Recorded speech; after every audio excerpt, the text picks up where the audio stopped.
is covered by a calcareous shell or exoskeleton. The exoskeleton is hardened by deposition of salts of lime and is colored with various pigments. The color of the shell comes by the deposition of lime salts and sclerotin. The hard pieces of exoskeleton are called sclerites, which are joined by softer cuticle forming arthrodial membrane. इसका जो exoskeleton है ये बहुत सारी कठोर प्लेटों का बना होता है जिन्हें कि स्क्लेराइट्स कहते हैं। आसपास की दो स्क्लेराइट्स एक पतली और कोमल मेम्ब्रेन जिसे कि आर्थोडियल मेम्ब्रेन कहते हैं उसके द्वारा ये प्लेटें जुड़ी रहती है, जिसके कारण इसकी गतियाँ आसानी से हो पाती है। The cephalothorax consists of a head and thorax, and the head is covered with a dorsal plate and thorax with a carapace. इसका जो शरीर होता है उसे हम मुख्य रूप से दो भागों में बांट सकते हैं। जो इसका शरीर का आगे वाला भाग होता है वो सिफेलोथोरैक्स कहलाता है, जिसमें कि हेड और थोरैक्स वाला पार्ट आता है।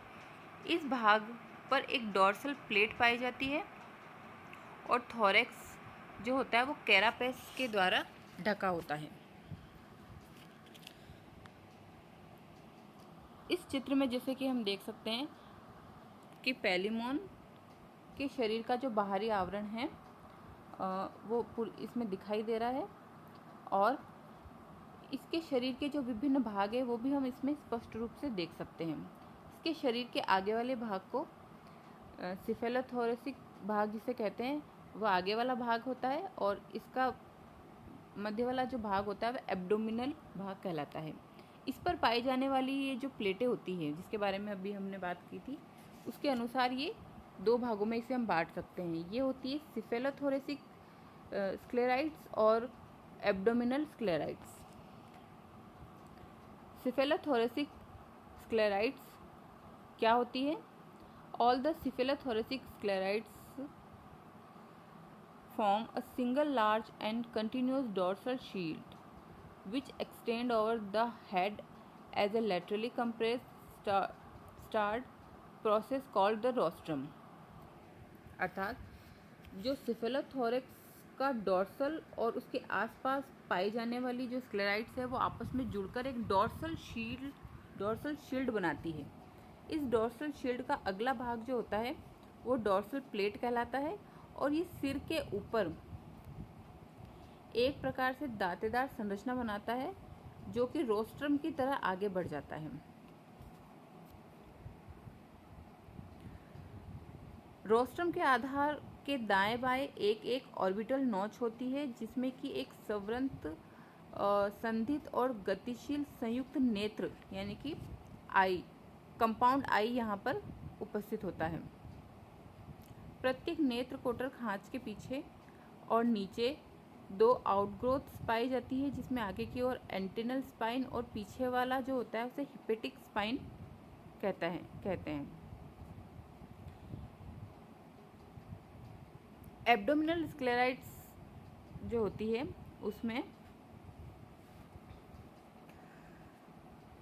ये उदर जो खंड होते हैं यानी कि जो एब्डोमिनल पार्ट होता है वहाँ पर ये स्क्लेराइट एक दूसरे से सेपरेट और रिंग के समान संरचना होती है और ये आसपास के स्क्लेराइट के साथ में पतली और लचीली जो आर्थोडियल मेम्ब्रेन्स होती है उसके द्वारा जुड़ी हुई होती है।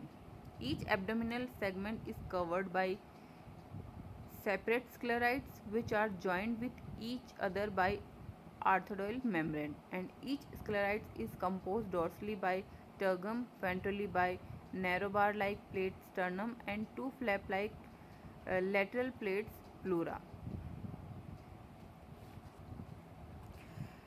अर्थात इसमें एब्डोमिनल स्क्लेराइट्स में ऊपरी जो चौड़ी प्लेट होती है उसे टर्गम, नीचे की जो सक्रिय और ट्रांसवर्स छड़ के समान प्लेट होती है उसे स्टर्नम और पल्लों के समान पार्श्व की प्लेटें जो होती है उसे प्लूरा कहते हैं। प्रत्येक अपेंडेजेस अपनी ओर के प्लूरॉन के साथ एक छोटी प्लेट एपीमेरॉन के द्वारा जुड़ा हुआ होता है। Abdominal appendages are connected with pleuron by a small plate epimeron. Tergum and pleura of adjacent segments slightly overlap each other, and this arrangement is called the imbricate arrangement। अर्थात एक उदर खंड का जो टर्गम है, एब्डोमिनल पार्ट का tergum, और दोनों प्लूरा अपने पीछे के खंड के इन्हीं भागों के कुछ ऊपर तक चढ़े रहते हैं, यानी कि ओवरलेप होते हैं। और इस प्रकार की ये जो टर्गा और प्लूरा का जो अरेंजमेंट है, इसे इम्ब्रिकेंट अरेंजमेंट कहा जाता है। Two adjacent abdominal segments articulate with each other by means of a pair of hinge joints. However the hinge joints are lacking between the third and fourth segment. अर्थात आसपास के जो एब्डोमिनल पार्ट के जो पैर होते हैं वो हिंज जॉइंट के द्वारा आपस में जुड़े रहते हैं, और इनमें से एक जॉइंट दाईं और दूसरा बाईं ओर होता है। इस प्रकार से ये खंड एक छोटी सी खूंटी के समान अपने खंड के पीछे के एक सॉकेट में फिट हो जाती है, और तीसरे और चौथे खंडों के बीच का ये जो हिंज जॉइंट है उसमें इसका अभाव होता है, और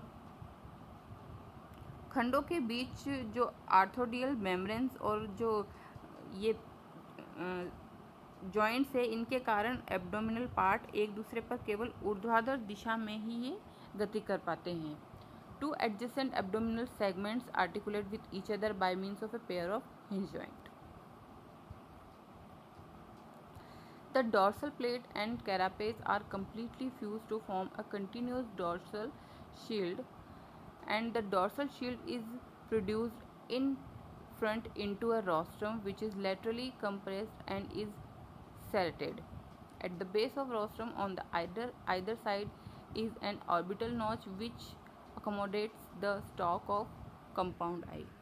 इससे पहले जो अपने सिफेलोथोरेसिक स्क्लेरिटीज में पढ़ा था, उसमें हमने ये देखा था कि जो सिफेलोथोरेसिक जो स्क्लेराइड्स होती है उसमें सबसे इम्पॉर्टेंट पार्ट होता है इसका डॉर्सल शील्ड।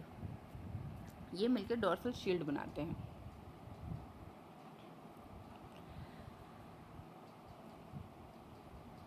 इस प्रकार से हमने देखा कि जो एक्सोस्केलेटन, पैलिमोन में जो एक्सोस्केलेटन पाया जाता है उसके दो मेन भाग है, सिफेलोथोरेसिक स्क्लेरोटाइज एंड एब्डोमिनल स्क्लेरोटाइज। सिफेलोथोरेसिक स्क्लेरोटाइज में जो डॉर्सल प्लेट है वो डॉर्सल शील्ड और रोस्ट्रम बनाती है, रोस्ट्रम की तरह आगे बढ़ा हुआ रहता है, उसके अंदर ही कंपाउंड आई और विभिन्न प्रकार के स्पाइन्स पाए जाते हैं। The dorsal plate has two short spines on each side, they are antennal and hepatic spines. The carapace hangs down on the side of the thorax as a branchiostegite or lateral plate which enclose the gill chamber. On the ventral side of head and thorax, the chitinous sclerites called the sterna.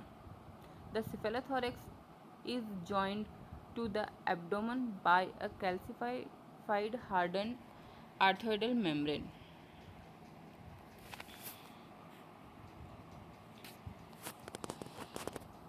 और abdomen part में हमने देखा कि in the abdomen each segment has a dorsal tergum और tergite which is broad and curved. A narrow ventral sternum is sternite और each side is a pleuron formed from the tergum on each side और in the thorax and abdomen in the pleuron is joined to appendages by an epimeron which is part of the pleuron.